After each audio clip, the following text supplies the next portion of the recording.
Terima kasih Mbak Fikma telah mempersilahkan. Mungkin lebih enaknya dipanggil Mbak Oci aja ya Mbak Fikma. Karena eh, pengalaman saya dengan daerah gitu ya berkomunikasi mungkin beberapa di sini ya dari daerah gitu sudah ada yang nggak asing mungkin ya dengan Mbak Oci karena dulu seperti yang tadi Mbak Fikma bilang ya di tahun 2022, 2023 pada saat penyusunan panduan juga memang info gitu memang alhamdulillah gitu saya bisa berkesempatan secara langsung berkomunikasi dan berkoordinasi langsung dengan daerah. Baik tanpa memper- untuk mempersingkat waktu, izin saya share screen ya. Gitu.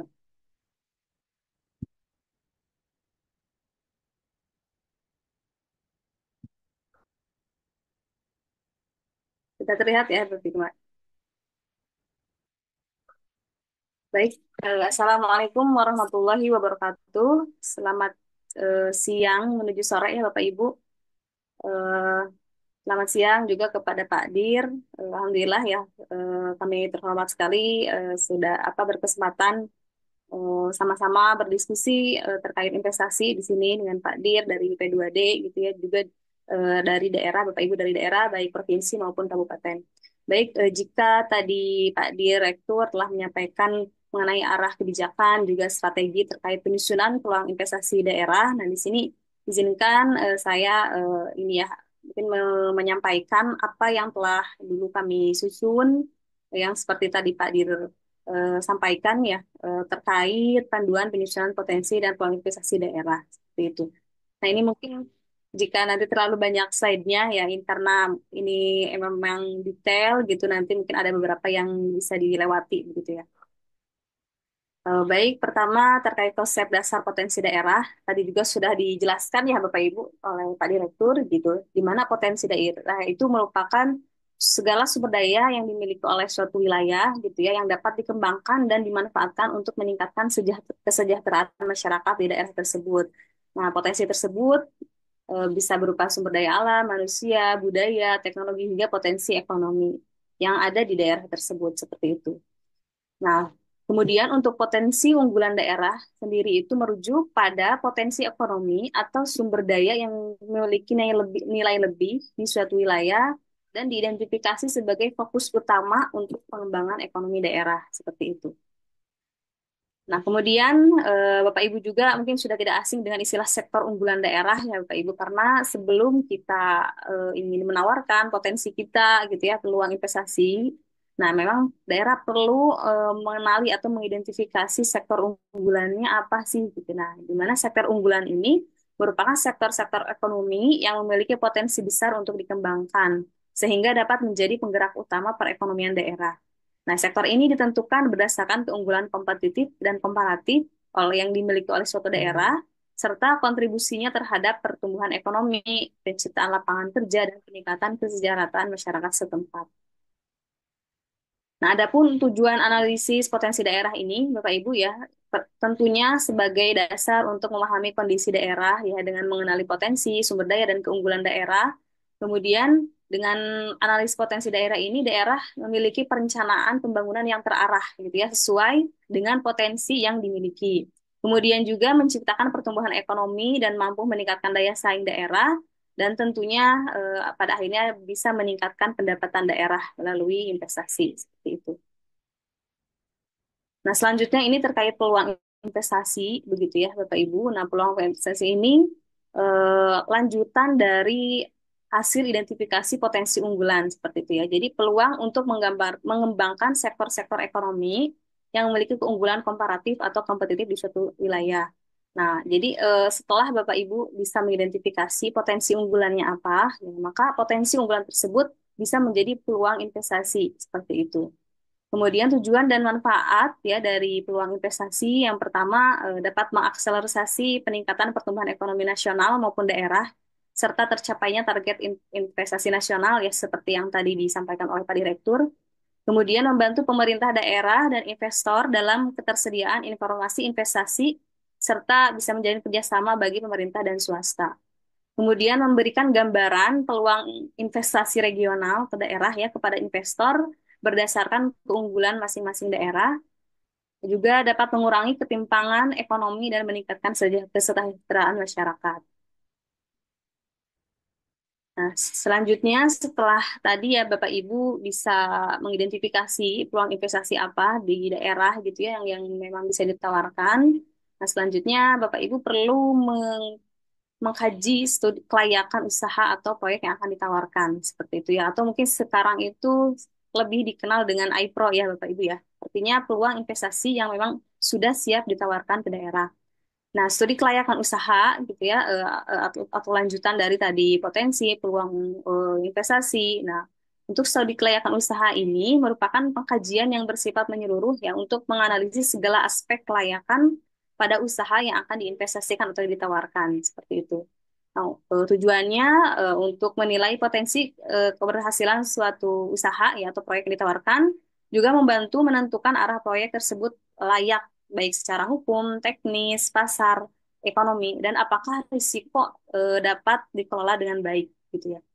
Nah, adapun aspek-aspek yang perlu dikaji Bapak Ibu dalam suatu usaha gitu ya yang akan ditawarkan atau proyek yang akan ditawarkan, yang pertama itu ada aspek hukum, kemudian aspek teknis, aspek pasar, aspek keuangan, aspek sosial dan lingkungan, dan aspek risiko. Nah, ini pertama Bapak Ibu gambaran terkait potensi ya. Yang pertama kan tadi kita menentukan potensi unggulan gitu ya atau sektor unggulan di daerah. Itu setelah Bapak Ibu bisa mengidentifikasi ternyata misalkan potensi yang bisa digali itu tuh banyak di daerah, kemudian apa nih yang akan diunggulkan gitu ya, atau potensi unggulan atau sektor unggulan daerah ini apa. Nah, Bapak Ibu alurnya yang pertama dapat mempersiapkan dulu data-data yang memang diperlukan untuk analisis, mulai dari data makro daerah, ya PDRB dan lainnya, data demografis dan data geografis. Kemudian selanjutnya mengidentifikasi atau menentukan sektor unggulannya dengan beberapa analisis yang bisa digunakan, mulai dari analisis LQ, ya atau location question, analisis shift share, dan analisis tipologi sektor, atau juga nanti ada satu lagi analisis klasen. Nah, setelah itu, setelah Bapak Ibu dapat sudah menentukan ya sektor unggulannya apa berdasarkan metodologi yang digunakan. Nah, selanjutnya Bapak Ibu juga menganalisis tadi data-data regional dan makro daerah ya untuk penunjang informasi yang memang perlu diinformasikan kepada investor sebagai informasi awal peluang investasi daerah. Seperti itu.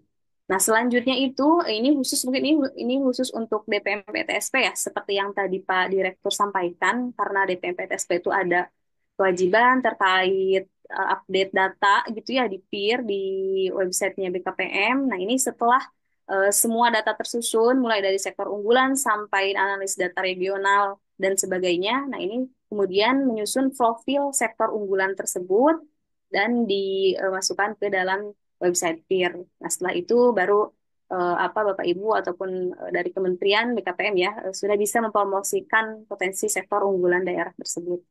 Seperti itu. Nah, ini yang tadi disampaikan, ya untuk menentukan sektor unggulan itu, Bapak Ibu bisa menggunakan beberapa metode ini gitu ya. Yang pertama ada analisis location question, ada shift share, ada tipologi sektor, dan analisis klasen. Nah, sebelum Bapak Ibu menganalisis atau mengolah data ya tadi menggunakan metode yang tadi, nah yang pertama itu Bapak Ibu perlu mengumpulkan terlebih dahulu atau mengkategorikan sektor-sektor unggulan nasional. Nah, Bapak Ibu di dalam panduan penyusunan potensi dan peluang investasi itu memang sudah dicantumkan ada 10 sektor unggulan nasional seperti itu ya, mulai dari pertanian, perikanan, pertambangan, industri, eh, pertambangan, perdagangan, pengangkutan, keuangan, konstruksi, dan pariwisata. Seperti itu. Jadi terlebih dahulu Bapak Ibu mengkategorikan sektor karena acuan Bapak Ibu daerah begitu ya pun semua kalangan itu kan pasti acuannya itu dari BPS ya Bapak Ibu ya. Pasti dari BPS. Nah, nanti kalau mengacu ke panduan itu, dari BPS itu perlu dikategorikan ke 10 sektor unggulan nasional berikut seperti itu. Nah, ini contohnya ya Bapak Ibu, ini sebagai contoh gitu ya. Pertama, kita mengumpulkan data PDB nasional dan PDRB daerah begitu ya, mulai dari tadi sektor pertanian sampai sektor pariwisata. Nah, setelah data PDB maupun PDRB-nya terkumpul, maka Bapak Ibu bisa langsung mensimulasikan perhitungan ya tadi untuk menentukan sektor unggulan di daerah masing-masing itu apa, sektor apa gitu. Jadi dari yang 10 sektor tadi, setiap PDRB-nya dihitung dengan cara membandingkan PDRB sektor terkait ya di provinsi terkait gitu dengan total PDRB provinsi tersebut. Nah, kemudian dibandingkan dengan PDB sektor terkait secara dibagi dengan PDB nasional seperti itu. Nah, dari hasil perhitungan ini Bapak Ibu nanti akan dihasilkan nilai LQ namanya. Nah, dengan interpretasi sebagai berikut. Jika nilai LQ-nya ini lebih dari satu, nah sektor tersebut itu disebut sektor unggulan ya atau sektor basis gitu ya menjadi sumber pertumbuhan di mana komoditas di sektor itu atau sektor tersebut itu memiliki keunggulan komparatif. Hasilnya tidak saja dapat memenuhi kebutuhan di wilayah bersangkutan gitu, akan tapi juga bisa diekspor ke luar wilayah. Adapun nilai LQ-nya sama dengan satu, ini itu tergolong non basis atau tidak eh, tidak termasuk sektor unggulan karena komoditasnya itu tidak memiliki keunggulan komparatif atau hanya cukup untuk memenuhi kebutuhan wilayah sendiri seperti itu. Nah, adapun untuk nilai LQ-nya itu kurang dari satu, ini sektornya juga tergolong non basis atau bukan sektor unggulan karena produk atau sektor yang tersebut itu tidak dapat memenuhi kebutuhan sendiri gitu ya, maupun apalagi ya untuk diekspor keluar wilayah seperti itu. Nah, itu Bapak Ibu ini contohnya ya. Ini contoh studi kasus coba kami hitung gitu ya dari PDB PDRB.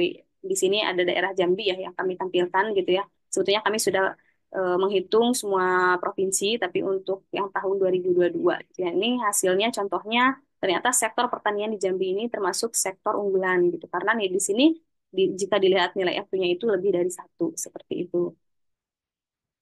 Nah, ini jika dihitung keseluruhan sektornya, ya yang tadi 10 sektor, ternyata memang di Jambi itu yang unggulan itu yang pertama pertanian dan yang kedua itu pertambangan, seperti itu.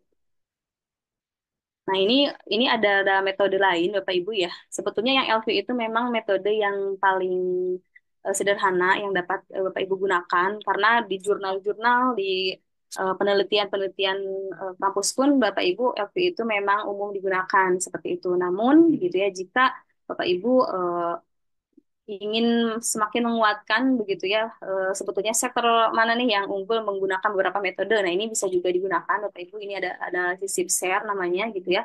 Jika tadi yang dibandingkan itu PDB ya hanya PDB dan PDRB begitu ya. Nah, ini kalau ini sudah melibatkan terkait pertumbuhan sektor tersebut gitu. Mungkin ini rumus secara umumnya ya Bapak Ibu. Jadi perubahan PDRB sektor atau subsektor terkait di wilayah gitu ya itu merupakan pertambahan dari perubahan PDB sektor atau subsektor gitu ya nasional, kemudian juga ditambah dengan perubahan PDRB subsektor sektor dan subsektor di wilayah yang akan dicari gitu ya sektor unggulannya juga dengan perubahan PDRB sektor dan subsektor di wilayah seperti itu. Nah, ini untuk kesimpulannya kalau dari metode ini, jika DIJ ini positif gitu ya, atau perubahan PDRB sektor eh, per subsektor di wilayah tersebut positif, maka pertumbuhan ekonomi tersebut relatif terus meningkat dan dapat menjadi sektor unggulan seperti itu. Nah, ini langsung ke contoh gitu ya. Nah, ini contohnya. Nah, ini untuk sama ya, ini coba kami menampilkan satu studi kasus, contoh di satu daerah begitu ya, ini DIJ-nya itu nilainya positif ya, seperti itu. Jadi 9 sektor di Provinsi Jambi memiliki pertumbuhan ekonomi yang positif kecuali sektor pengangkutan. Artinya yang 9 sektor ini berpeluang menjadi sektor unggulan seperti itu. Nah, ini juga ada metodologi tipologi sektor. Nah, ini tuh gabungan dari eh, metode tadi ya, SIPSET dan LQ. Nah, jadi yang pertama di sini ada kuadran satu, ya Bapak Ibu, kuadran satu yang kanan atas. Ini tuh jika LQ-nya positif, kemudian SIPSET-nya positif, maka sektor tersebut itu termasuk kategori maju dan cepat tumbuh, gitu ya. Jadi dan itu bisa menjadi acuan menjadikan sektor unggulan seperti itu. Kemudian di kuadran 2 ini shift share-nya negatif, LQ-nya positif, Nah, sektor tersebut tuh potensial gitu atau masih dapat berkembang dengan cepat seperti itu. Kemudian juga di kuadran 3 jika CIPSAT-nya positif namun FP-nya negatif, termasuk sektor maju namun belum potensial seperti itu ya. Kemudian juga untuk yang kode kuadran 4-nya itu ada negatif dua-duanya ya, baik CIPSAT-nya maupun LQ-nya ini eh, sektornya itu relatif tertinggal seperti itu atau belum bisa dikategorikan menjadi sektor unggulan seperti itu. Nah, ini kemudian ini sama ya, kami buatkan studi kasus di satu daerah seperti itu yang masuk kuadran satu di sini sama ternyata dengan tadi hasil analisis metode sebelumnya ya, yaitu pertanian dan pertambangan seperti itu. Kemudian juga ini ada analis Klassen. Ini analis Klassen ini mempertimbangkan terkait pertumbuhan dari sektor tersebut juga kontribusi dari masing-masing sektor seperti itu. Kalau awal kan hanya menggunakan data PDRB, PDB gitu ya. Ini sudah mempertimbangkan dari laju pertumbuhan ataupun kontribusi dari sektor masing-masing di daerah seperti itu. Nah, ini juga sama ya kategorinya. Ini jika eh, kontribusi sektor terhadap PDB-nya itu lebih besar daripada kontribusi rata-rata sektor terhadap PDB ini, maka sektornya tergolong maju dan tumbuh cepat. Jadi yang paling apa termasuk bisa menjadi kategori sektor unggulan yang ini ya Bapak Ibu, yang sektornya itu tergolong maju dan tumbuh dengan cepat seperti itu.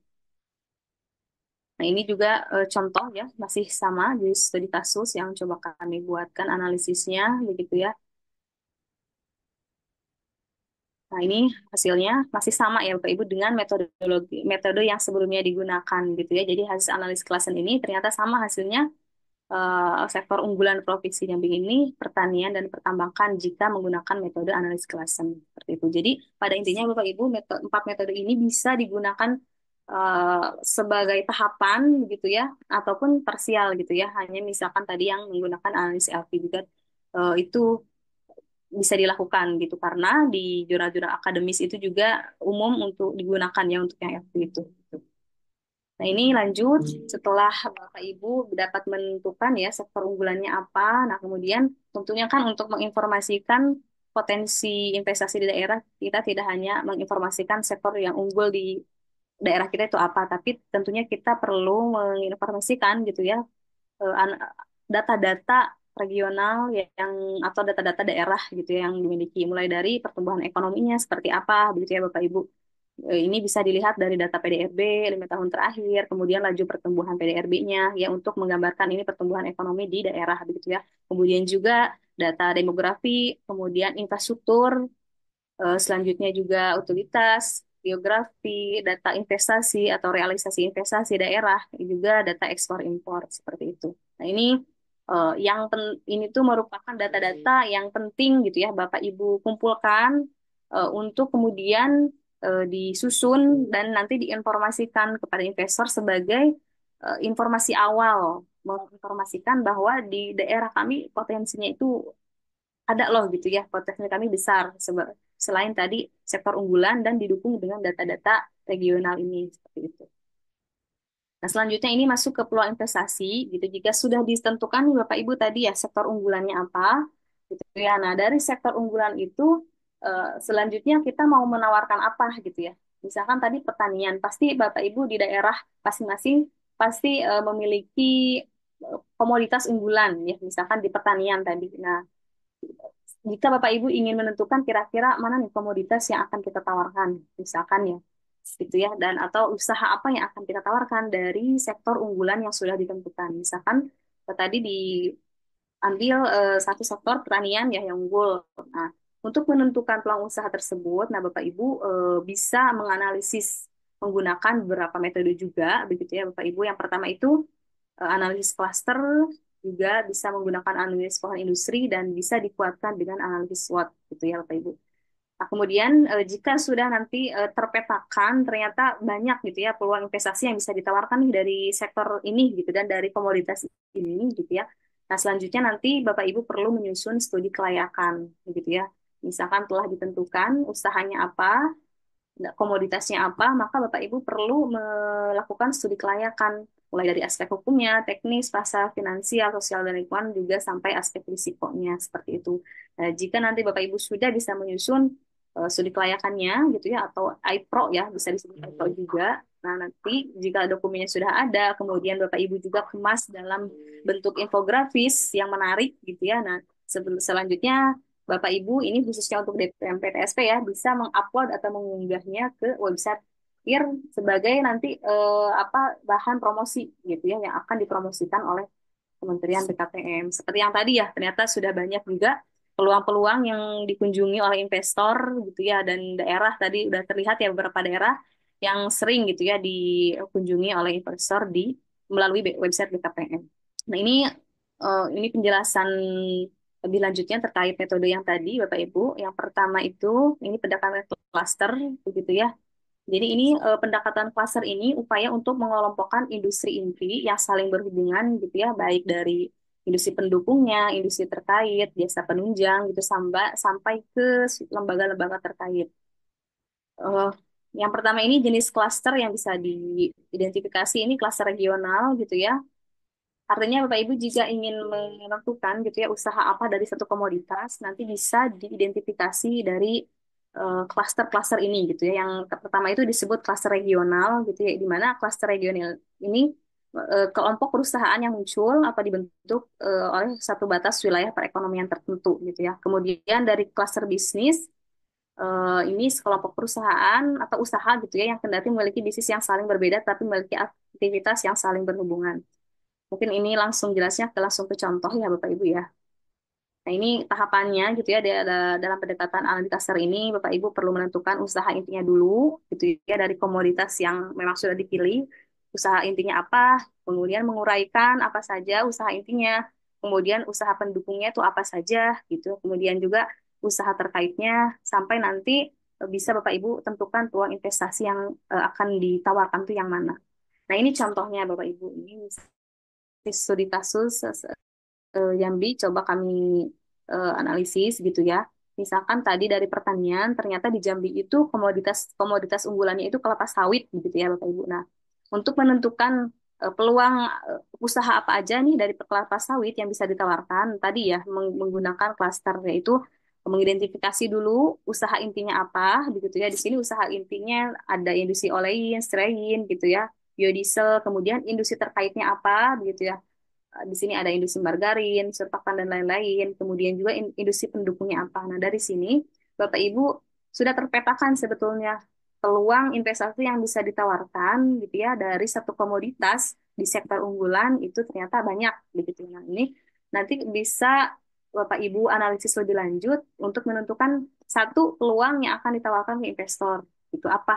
Nah, nanti tentunya perlu disesuaikan juga dengan kondisi daerah, sumber atau bahan baku yang tersedia begitu ya jika diambil peluang investasi yang A atau B seperti itu. Nah, Bapak Ibu juga bisa melihat dari pohon industri ya untuk menentukan usaha apa sih yang akan kita tawarkan dari satu komoditas itu seperti itu. Nah, pohon industri ini contohnya seperti ini Bapak Ibu. Ini tadi karena contohnya minyak sawit ya Bapak Ibu ya. Nah, ini pohon industri dari minyak kelapa sawit jadi minyak sawit begitu ya. Jadi pohon industri ini Bapak Ibu itu bisa melihat usaha apa aja atau peluang usaha apa nih yang masih sedikit peluang atau sudah banyak tapi masih bisa berpeluang untuk membuat usaha tersebut di daerah Bapak Ibu. Nah, ini Bapak Ibu, kalau Bapak Ibu nanti ada kesempatan mengunjungi websitenya Kemenperin, nah di sana sebetulnya Bapak Ibu ada pohon industri untuk setiap komoditas di setiap sektor Bapak Ibu. Nah, kalau di Kemenperin itu, yang kuning-kuning ini merupakan industri yang sudah banyak dilakukan ya gitu ya sudah banyak di Indonesia begitu. Nah, adapun yang putih ini yang belum banyak. Nah, ini jadi Bapak Ibu bisa mengambil peluang yang akan ditawarkan yang mana dari beberapa peluang atau pohon industri yang ke kanannya ya Bapak Ibu ya. Nah, ini contohnya amino asid ini yang memang belum ada sama sekali ataupun yang sudah ada pun seperti minyak goreng gitu ya. Itu pun bisa tapi tentunya melihat peluang di daerah gitu Bapak Ibu memang masih visible gitu ya seperti itu. Nah, kemudian juga untuk memperkuat bisa menggunakan analisis SWOT ya Bapak Ibu ya. Seperti itu. Mungkin ini Bapak Ibu juga sudah tidak asing ya. analisis yang mengkaji mulai dari kekuatan gitu ya, dari usaha yang akan ditawarkan, kelemahannya, gitu, peluangnya seperti itu dan tantangannya seperti apa. Jadi gitu jika Bapak Ibu tadi sudah memetakan beberapa usaha yang bisa berpeluang untuk ditawarkan, nah bisa juga menggunakan analisis SWOT ini gitu ya untuk meyakinkan gitu ya bahwa peluang yang akan ditawarkan itu adalah peluang usaha A dari komoditas yang akan ditawarkan seperti itu. Nah, ini untuk studi kelayakannya Bapak Ibu. Nah, tadi setelah Bapak Ibu menentukan gitu ya usaha apa yang akan ditawarkan dari suatu komoditas dari sektor unggulan, nah, maka selanjutnya Bapak Ibu perlu menyusun yang tadi studi kelayakan atau IPRO-nya gitu ya. IPRO itu kan investment project ready to offer, artinya peluang investasi yang memang sudah siap ditawarkan kepada investor. Nah, adapun aspek yang perlu dikaji gitu ya, dianalisis mulai dari aspek hukum, aspek teknis, pasar, keuangan, sosial dan lingkungan, juga aspek risiko. Nah, di sini untuk aspek hukum, eh, Bapak Ibu perlu mengkaji begitu ya, bagaimana kesesuaian peluang investasi yang ditawarkan dengan kebijakan pembangunan nasional maupun daerah. Kemudian juga perlu dianalisis bahwa peluang yang ditawarkan itu sesuai dengan kebijakan sektoral. Nah, juga selanjutnya yang penting juga ini Bapak Ibu perlu memastikan bahwa peluang investasi yang ditawarkan begitu ya lokasinya begitu itu sesuai dengan tata ruang wilayah daerah seperti itu. Jadi perlu dikaji. Selanjutnya juga perlu dikaji juga terhadap peraturan perundangan yang berlaku, kemudian perizinan dan dukungan pemerintah. Nah, ini salah satu yang penting juga Bapak Ibu terkait dukungan pemerintah atau insentif gitu ya. Karena insentif ini bisa menjadi salah satu penarik investor gitu ya. Jika Bapak Ibu menawarkan investasi ke investor tentunya Bapak Ibu juga baiknya tuh sudah menyediakan ya kemudahan-kemudahan apa nih yang akan kita tawarkan ke investor jika investor berinvestasi di daerah kita seperti itu. Jadi maka ini perlu sekali ya Bapak Ibu insentif yang tentunya harus terdokumentasi di peraturan daerah gitu ya di Perda seperti itu. Kemudian ini contohnya ya Bapak Ibu ya, ini di aspek hukum bahwa tadi peluang investasi kelapa sawit di Jambi ini sudah sesuai gitu ya dengan rencana pembangunan nasional maupun daerah. Juga ini sudah sesuai dengan kebijakan sektoral gitu ya. Nah, ini juga tata ruang. Jadi lokasi maupun alokasi peluang investasi yang ditawarkan itu perlu dikaji dan dipastikan sesuai dengan tata ruang wilayah begitu ya RT RW RDTR-nya itu harus sudah sesuai begitu ya Bapak Ibu karena kalau tidak sesuai gitu ya eh, itu mungkin dari aspek hukum aja peluang investasinya tidak lolos gitu ya tidak layak seperti itu. Kemudian ini terkait masih tata ruang ya contohnya ini yang studi kasus di Jambi bahwa memang sudah sesuai dengan tata ruang wilayah kabupaten dan kota. Nah, selanjutnya ini terkait perizinan gitu ya. Kalau memang investasi yang ditawarkan itu Bapak Ibu sudah apa ya, perizinan lahannya itu mungkin sudah ada itu akan sangat baik ya Bapak Ibu ya. Tapi sepengalaman kami gitu ya, memang banyaknya daerah yang menawarkan investasi gitu ya, mengkaji investasi itu memang dari perizinan lahan pun ya belum ada gitu ya. Belum diurus, tapi yang perlu dipastikan itu lahannya itu clean and clear gitu ya Bapak Ibu. Itu yang penting jangan sampai ketika ditawarkan gitu ya lahannya itu masih lahan apa ya konflik seperti ini itu pernah kejadian Bapak Ibu ya. Lahan gitu ya IPRO-nya sudah disusun, sudah bagus, ternyata ketika ada investor yang tertarik, ketika datang ke daerah ternyata lahannya itu lahan konflik gitu udah itu jadi bisa mengurungkan niat investor untuk berinvestasi di daerah seperti itu. Nah, ini juga ini dukungan pemerintah gitu ya. Mungkin ini di pusat, nah di daerah juga ini sudah ada dia terkait pengurangan pajak gitu ya, retribusi, biaya masuk. Nah, itu ini investasi ini sangat penting ya Bapak Ibu diinformasikan kepada investasi ketika kita ingin menawarkan suatu peluang investasi.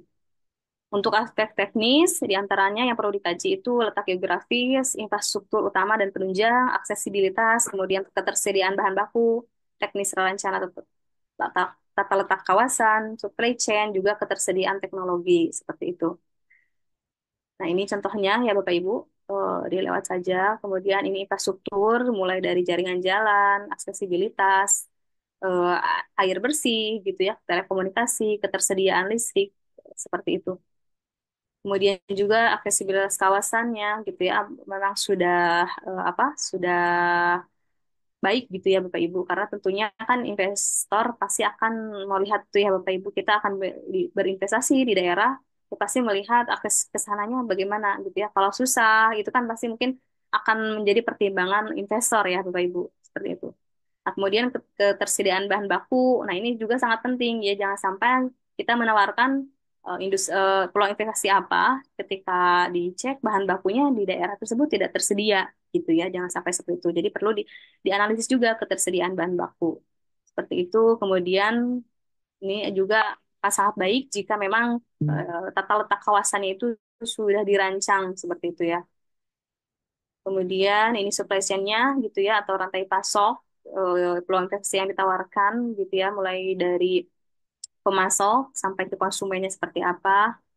Kemudian juga ini ketersediaan, kebutuhan dan ketersediaan teknologi untuk peluang investasi yang ditawarkan seperti apa. Jangan sampai kebutuhan teknologi yang ditawarkan itu memang misalkan sulit gitu ya, dan cost-nya tinggi sehingga nanti tidak layak juga secara ekonomi seperti itu. Izin Nah, masuk selanjutnya Kak ini ada Oci. Kita percepat, ya. boleh? Oke, siap. Ini Siap, ada makasih. aspek pasar, ini ada proses proyeksi pasarnya ya. Pasti proyek pasar itu kan kita ingin mengetahui permintaan dan penawaran seperti apa ya terkait dengan peluang investasi yang ditawarkan. Kemudian ini aspek keuangannya gitu ya, mulai dari asumsi kelayakan yang digunakan, juga nanti hasil kelayakannya mulai dari biaya investasinya gitu ya, biaya operasionalnya, kemudian NPV-nya, IRR-nya sampai ke payback period-nya seperti itu. Nah, ini contohnya ya Bapak Ibu. Ini contoh yang di Jambi tadi sampai ke analisis keuangannya. Nah, ini selanjutnya aspek sosial lingkungan. Pada intinya untuk aspek sosial lingkungan ini perlu dianalisis dampak dan manfaat sosial ekonomi dari peluang investasi yang ditawarkan itu seperti apa, dan dampak lingkungannya serta mitigasinya seperti apa gitu ya. Kemudian terakhir ini aspek risiko.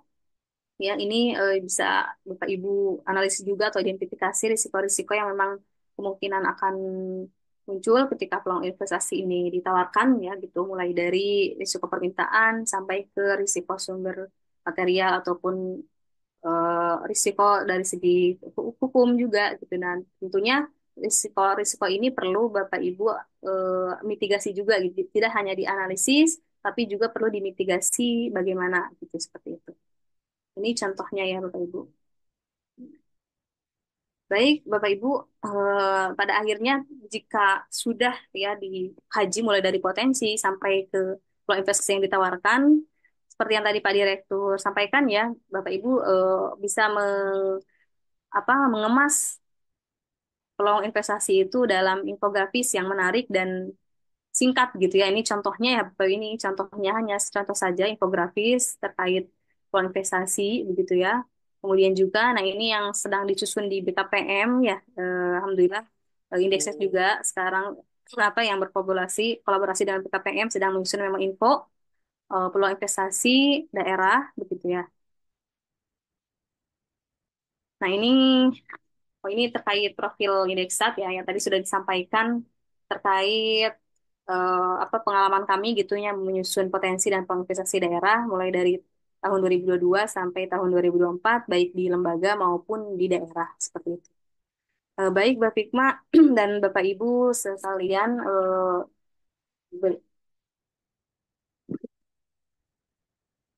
saya akhiri ya, mungkin itu yang dapat saya sampaikan. Nanti lebih lanjutnya kita diskusi ya Bapak Ibu gitu ya. Terima kasih, mohon maaf bila ada kata yang kurang berkenan. Saya kembalikan ke